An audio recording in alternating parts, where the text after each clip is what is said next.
आप सुन रहे हैं चैप्टर 13 मेरी एक्स्ट्रा ऑर्डिनरी बहन।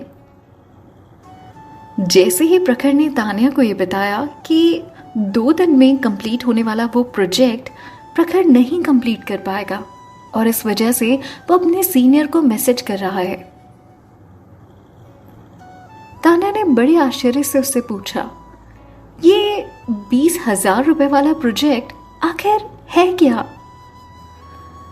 प्रखर ये बात सोचकर हैरान हो रहा था कि उसकी बहन अचानक किसी प्रोजेक्ट के बारे में इतना क्यों जानना चाहती है,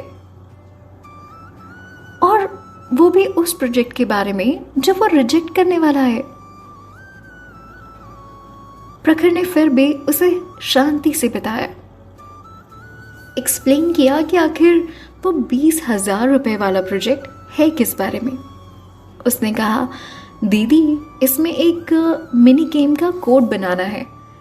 मैंने ऐसा प्रोजेक्ट पहले भी किया है पर उसमें मुझे लगभग 4 दिन लग गए थे और मेरा सीनियर चाहता है कि ये काम मैं उसे 2 दिन में करके दे दूं। मुझे यकीन है कि मैं इस टाइम लिमिट में तो इसे नहीं कंप्लीट कर पाऊंगा। इतना बोलकर प्रखर चुप हो गया। तान्या उठकर बैठ गई और उससे बोलने लगी, लाओ मुझे दिखाओ, मैं भी तो देखूं। प्रखर जल्दी से अपना लैपटॉप साइड में रखकर उसे बैठने से रोकता है और कहता है, दीदी आप प्लीज लेट जाओ और लेटे ही रहो, वरना आपकी ड्रिप निकल जाएगी और आपकी तकलीफ बढ़ जाएगी। प्रखर के लिए पूरी दुनिया का काम एक तरफ और उसकी तान्या दीदी एक तरफ। तान्या ने मुस्कुराते हुए कहा, तुम बहुत टेंशन लेते हो, लाओ मुझे भी देखने दो कि तुम कौन सा मिनी गेम बना रहे हो। प्रखर अपने पापा का इकलौता बेटा था और जब से उसके पापा तान्या को उनके घर ले आए थे तब से वो उसकी बड़ी बहन की तरह हो गई थी, जो वो हमेशा से चाहता था और उसके पास नहीं थी। हर बड़े भाई बहन के पास एक पावर होती है जिससे वो अपने छोटे भाई बहनों से सारी बातें मनवा लेते हैं। शायद इसीलिए प्रखर भी तान्या की हर बात मान लेता था, कभी गुस्से से कभी इमोशनल ब्लैकमेल से।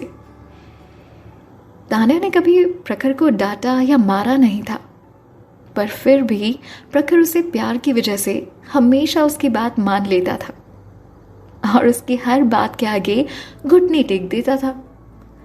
उसे हमेशा से पता था कि उसकी बहन में कुछ तो एक्स्ट्राऑर्डिनरी और इम्प्रेसिव बात है, पर एग्जैक्टली वो क्या है और कौन सी बात है उसे आज तक पता ही नहीं चल पाया। और पिछले 6 सालों से उसकी याददाश्त जाने की वजह से वो तान्या को अच्छे से जान भी नहीं पा रहा था, या सच कहूं तो 6 साल से उसकी रियल तान्या उससे थोड़ी दूर थी।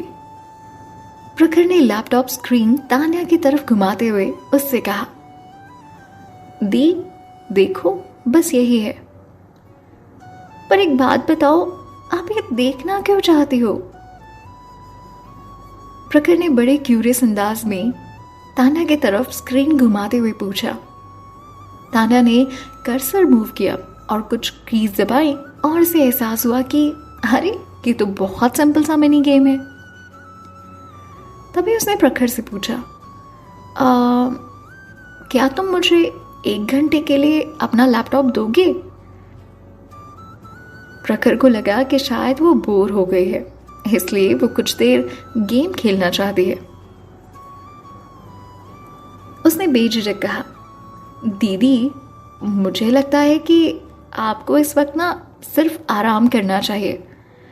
अगर आप सच में बहुत बोर हो रहे हो या आपको बहुत बोर लग रहा है तो आप सो क्यों नहीं जाती? वीडियो गेम खेलना आपके लिए बिल्कुल ठीक नहीं रहेगा। इससे आपके ब्रेन पर थोड़ा स्ट्रेस पड़ेगा और आपको चोट भी तो लगी है। तान्या ने उसकी तरफ देखा और बड़े कॉन्फिडेंस में कहा, मैं तुम्हें 1 घंटे में लौटा दूंगी। मैंने तुम्हारे बैग में कुछ बुक्स देखी थी, तब तक तुम उन्हें क्यों नहीं पढ़ लेते? तान्या ने जिस टोन में उससे ये कहा था, बस इसके आगे तो किसी और आर्ग्यूमेंट की गुंजाइश ही नहीं थी। प्रखर ने चुपचाप एक बार फिर से उसकी बात मान ली। हमेशा से ही वो अपनी बहन की कोई भी बात नहीं टालता था, इसीलिए उसने इस बार भी उससे कोई बहस नहीं की और चुपचाप उसकी बात मान ली। प्रखर ने अपनी प्रोग्रामिंग की एक बुक निकाली और उसे डांटते हुए कहा, मैं आपको ये लैपटॉप सिर्फ 1 घंटे के लिए दूंगा, यानी कि आप सिर्फ 1 घंटे खेल सकती हैं, उसके बाद आपको रेस्ट करना पड़ेगा। मैं आपकी बात मान रहा हूँ, लेकिन आपको भी मेरी बात माननी पड़ेगी। और हाँ, अगर आपने 1 घंटे में मुझे मेरा लैपटॉप वापस नहीं दिया ना, तो आगे से मैं आपको कभी कोई गेम खेलने नहीं दूंगा। तान्या मुस्कुरा उठी। उसने उसकी इस बात को पूरी तरह से इग्नोर कर दिया, टिपिकल बड़ी बहन की तरह। उसने लैपटॉप स्क्रीन की तरफ देखा और धीरे धीरे उंगलियां कीबोर्ड पर चला रही थी। तभी उसे एहसास हुआ कि ये सब तो उसे पहले से आता था। वो मास्टर थी प्रोग्रामिंग में। जब तान्या स्क्रीन पर आ रहे कोड्स देख रही थी तो उसका कॉन्फिडेंस डगमगा रहा था। और डगमगाता भी क्यों ना, इतने साल जो हो गए उसे प्रोग्रामिंग छोड़े हुए, इन कोड्स पर काम करे हुए उसे 6 साल बीत चुके थे, या कहीं उससे भी ज्यादा। जो नॉलेज उसके दिमाग में छुपी रहती थी वो आज वो भूल चुकी थी। प्रैक्टिस ना होने की वजह से जनरली ऐसा हो जाता है। उसकी याददाश्त वापस आ गई थी, पर अब भी इन कोड्स को डिकोड कर पाना उनके लिए थोड़ा मुश्किल था। और इन कोड्स और उसके बीच एक पतली सी मगर दीवार सी खड़ी थी। एक कोड लाइन खत्म करने के बाद भी उसे विश्वास नहीं हो रहा था। उसके दिमाग में बस यही चल रहा था कि अगर ये कोड जो उसने लिखे हैं ये किसी बकवास से ज्यादा नहीं हुआ तो। हालांकि उसकी उंगलियां लगातार कीबोर्ड पर चले जा रही थी जैसे वो एक्सपर्ट हो। ऐसा लग रहा था मानो पुरानी चीजें याद करके वो उंगलियां अपने आप चल रही हों। जैसे जैसे कोड्स स्क्रीन पर आ रहे थे उसके दिमाग में चीजें क्लियर होती जा रही थी। अब उसका कॉन्फिडेंस धीरे धीरे बढ़ रहा था और उसकी उंगलियां कीबोर्ड पर डांस कर रही थी। और वो जैसे इस प्रोजेक्ट में मानो खो सी चुकी थी। प्रखर अब भी बस यही सोच रहा था कि आखिर उसकी बहन कर क्या रही है। वो आगे आकर अपने लैपटॉप की स्क्रीन पर देखने की कोशिश कर रहा था, ताकते झांकते। फिर जब उसने स्क्रीन पर कोड्स की लाइन देखी तो ऑलमोस्ट शॉक से नीचे गिरने ही वाला था। ये कैसे हो सकता है? प्रखर ने बड़े आश्चर्य से सोचा।